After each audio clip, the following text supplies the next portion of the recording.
Hello mga Katrina, it's been so long. Tonight, nag-crave tayo ng chicken. So yeah, binoil ko muna to kanina with the salt, black pepper, konting suka, and konting toyo. Binoil ko siya para hindi kailangan matagalan sa pagpa-fry. Ang liit tuloy ng slice, I think it's fine. Ako na naman kakain eh.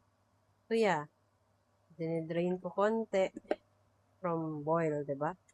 And then, dip sa egg. And then, dito sa flour coating, ano lang to? Konting cornstarch, konting flour, and black pepper and salt. Ganun lang. And then double coating tayo. So, hindi ko alam anong ano kalalabasan yan. Let's see.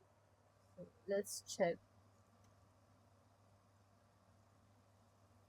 O, diba?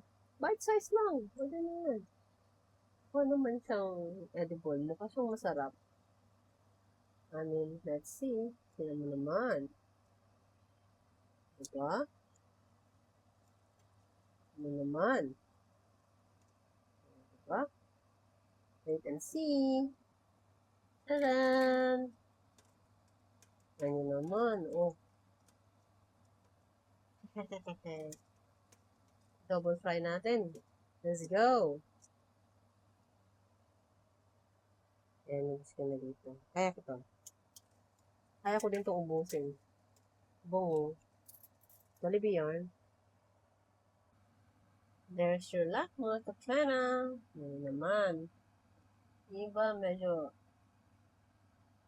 brownie yung sa light. So, inisip ko kung i-double fry ko ba or not. And ano gagawin ko dito? Oh, shit. Mamaya. There you go, mga katrana. Double fried. Yeah. Sarap. Masim. Parang siyang may mayo. Kahit, yung QP ba yan? O QPie? Pero wala akong nilagay. Wala nga ako nun. Sarap. There you go, mga katrana. Tingnan nyo naman. Kaka-double fry lang natin yan. Sarap. Siyempre, may katabihan. Binake ko din. Binake ko. Wait, ha? Oh. Binake ko yan sa panaginip ko. Charot. That's from Rollers, my favorite cinnamon bun. Pero ito, oh, sarap mga katrana. As in, the best.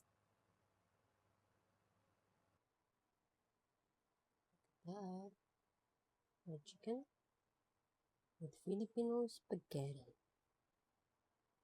Let's go.